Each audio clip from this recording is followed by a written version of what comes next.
dos assuntos que eu sempre trato conversando com pessoas, ou pregando, ou ensinando a palavra, é uma reflexão que deve, vez ou outra, permear o nosso pensamento. Será que eu estou no caminho certo?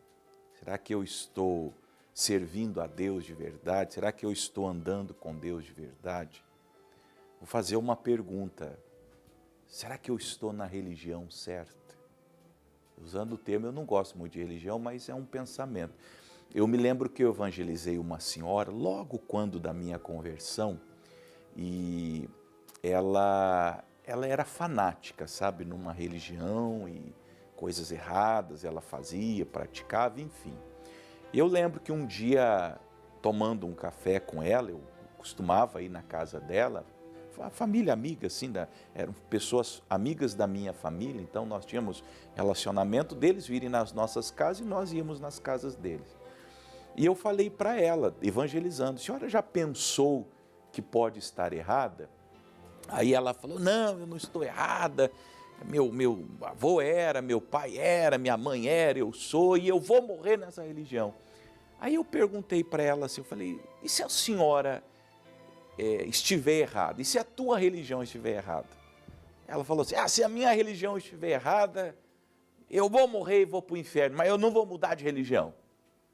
Aí eu disse, não diga assim, pondera as minhas palavras, eu não estou aqui para ofender a senhora. Enfim, para resumir a conversa, eu não a vi se convertendo, mas depois que eu soube da morte dela, eu já era pastor, estava pelos interior do Paraná, a neta dela me contou que antes dela partir, ela se converteu. E aquilo me deixou feliz, saber que a sementinha plantada gerou o fruto da salvação. Por que eu estou contando essa história? Para fazer a introdução de Marcos 3, abra aí a sua Bíblia, em Marcos 3, do 31 ao 35. Porque a família de Jesus, a família humana de Jesus, estava equivocada na maneira que se relacionava com ele, Jesus. Porque eles tinham a ligação de sangue, eles achavam que tinham o monopólio de Jesus, por assim dizer.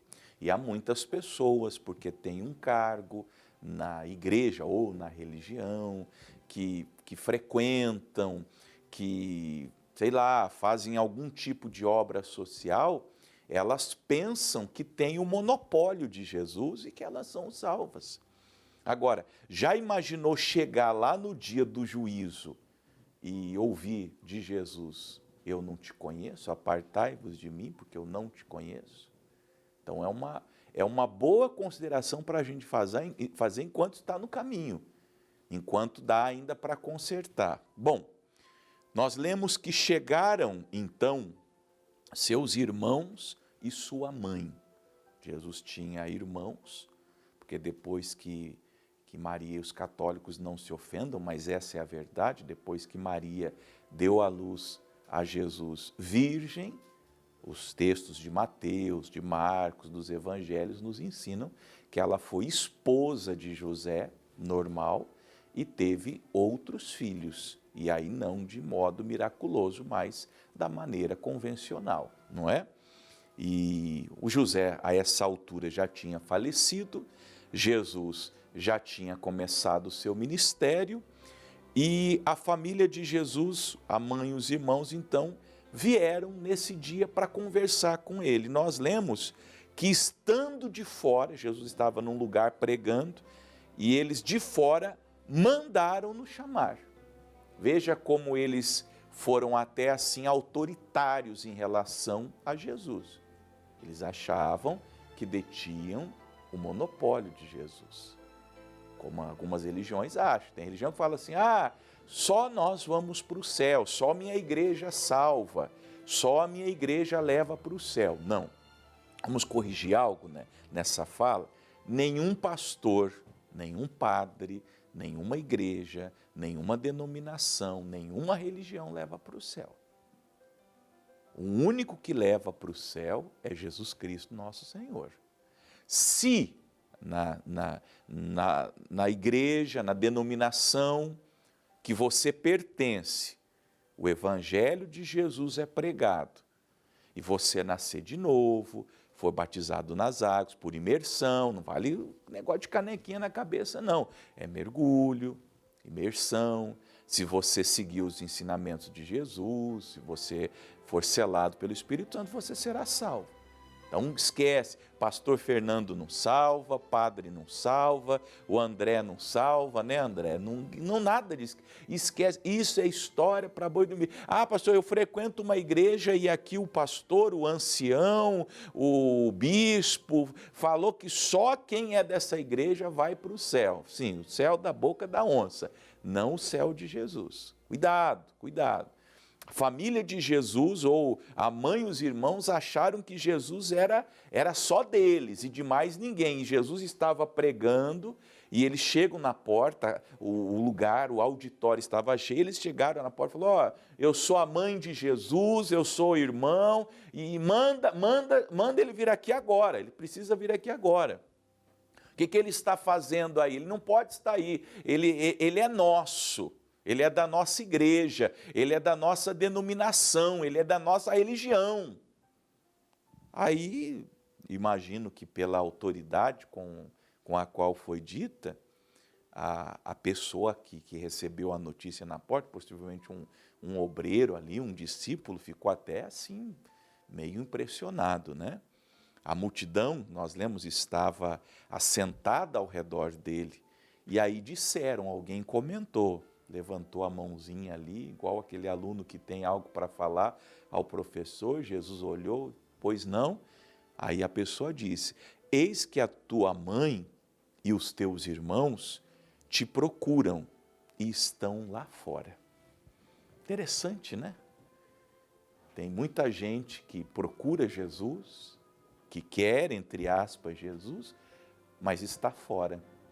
Está fora do ensino de Jesus, está fora da comunhão de Jesus, está fora da presença de Jesus, está fora. Procura Jesus, mas procura fora. Ora, você não vai encontrar Jesus fora desse livro aqui, fora dos evangelhos, fora do que ele ensinou, fora do que ele fez, fora do que está revelado nas Escrituras. E foi Jesus quem disse, examinai as Escrituras, pois elas testificam de mim, e vós cuidais ter nelas a vida eterna. É aqui, não é no livro de São Cipriano, não é no livro de Mormons, não é num livro apócrifo, não, é aqui nas Escrituras. Não, pastor, mas aquela igreja, aquela religião, aquele grupo, aquelas pessoas, aquele ancião, aquele padre, aquele pastor, aquele bispo, aquele presbítero, aquele diácono, aquele irmão disse que Jesus está lá. Não, Jesus não fica preso a um quadradinho. Jesus é Senhor. Quando alguém quer exercer senhorio sobre Jesus, já tem qualquer coisa estranha. Pense nisso. Veja que às vezes nós só precisamos de um pouquinho de inteligência. Quando começam a exercer senhorio sobre Jesus, é porque tem qualquer coisa estranha. E aí Jesus respondeu e disse, quem é a minha mãe e os meus irmãos? E eu não vou adulterar a palavra, mas quem é a igreja verdadeira? Esquece de nomes, tá? de placa, de denominação, de religião. Mas quem é a igreja verdadeira? Quem é o pastor verdadeiro? O que conduz um rebanho, um grupo de pessoas verdadeiro, honesto, santo. Aí Jesus olhou em redor, os que estavam assentados junto dele. Resposta bonita Jesus deu. Perguntou, está lá a mãe, os irmãos, a religião, os que detêm o monopólio, ou tentam deter o monopólio de Jesus, que fazem de Jesus, inclusive, um comércio, uma marca, para ganhar dinheiro, para alcançar favor político e para tantas coisas imundas e nojentas que eu não quero nem comentar hoje. Eles estão do lado de fora. Eles dizem que são de Jesus, eles dizem que procuram Jesus, mas eles sempre ficam lá do lado de fora. Eles não entram no Evangelho, eles não entram na palavra de Deus. Eles fazem as coisas que fazem lá fora porque eles sabem que aqui dentro eles não vão ter espaço. Sob o olhar de Jesus, eles não fariam as coisas que eles fazem, porque eles têm que fazer lá fora. Agora, aquela multidão ao redor de Jesus, ao redor do Evangelho, ao redor da palavra, foi bem observada, porque Jesus podia olhar nos olhos de todo mundo. O meu caro pastor, Jesus pode olhar nos seus olhos? O senhor está próximo de Jesus e é alcançado pelo olhar dele, pela aprovação dele, ou ele aprova o que os senhores têm feito? Isso que os senhores fazem nas igrejas, nas denominações, Jesus aprova? Só pensar, como eu disse há pouco, só uma questão de inteligência. Ele olhou ali, aquele tanto de gente sentadinho, ouvindo, prestando atenção, submissa, humilde. Aí Jesus disse, eis aqui, ó, minha mãe e meus irmãos.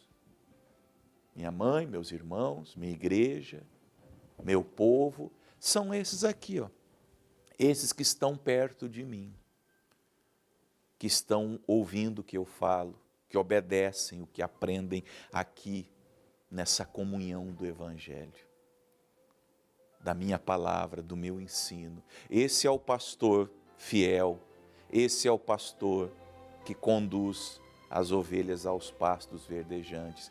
Esse é o pastor que leva as pessoas e está conduzindo-as para o céu.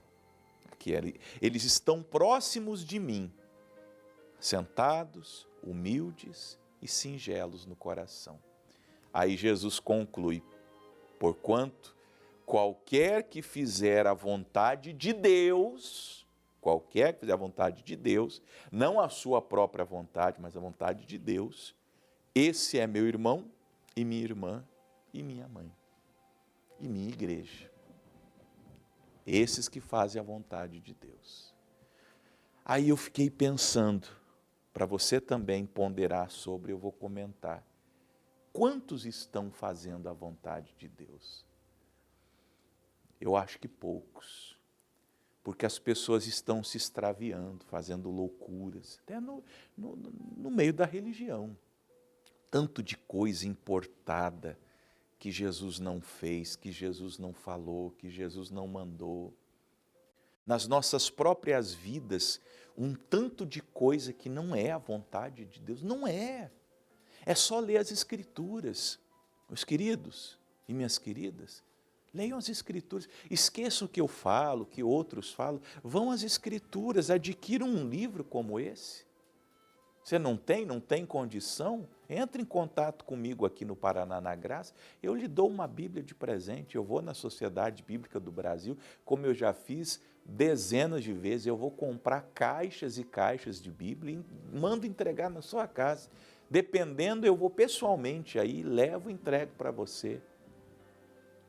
Mas se submeta à autoridade das Escrituras e do que Jesus ensina, e do que Jesus manda, e do que Jesus ordena. E aquilo que Ele não falou, que Ele não fez, que Ele não deixou como ordem para nós, despreza. Porque senão, tem o retrato dessas palavras de Jesus. Ou você é mãe, irmão, irmã de Jesus, do lado de dentro, fazendo a vontade de Deus, a partir daquilo que Ele, Cristo, está ensinando, ou você é alguém retratado no versículo 31. Olha só, chegaram então seus irmãos e sua mãe, estando do lado de fora. Você está querendo Jesus, mas você quer Jesus do lado de fora. Por quê? Porque você não obedece o Evangelho. A sua igreja, a sua religião, a sua denominação, o grupo de pessoas do qual você faz parte, é tudo menos uma igreja. Esse povo aí é tudo menos irmão de Jesus. Essas pessoas não são irmãs de Jesus. Sabe por quê? Porque elas não fazem a vontade de Deus, elas fazem a vontade delas. É tudo do jeito delas, da cabeça delas, mas elas não são de Jesus. E se eu fosse você, eu entraria na casa de Jesus. Eu me assentaria aos pés de Jesus e passaria a obedecer só o que Jesus mandou, porque você está perdendo tempo nesse lugar. E se você morrer aí, você vai se perder. Então, entra, vem fazer a vontade de Deus, porquanto qualquer que fizer a vontade de Deus, esse é meu irmão, e minha irmã, e minha mãe. Amém?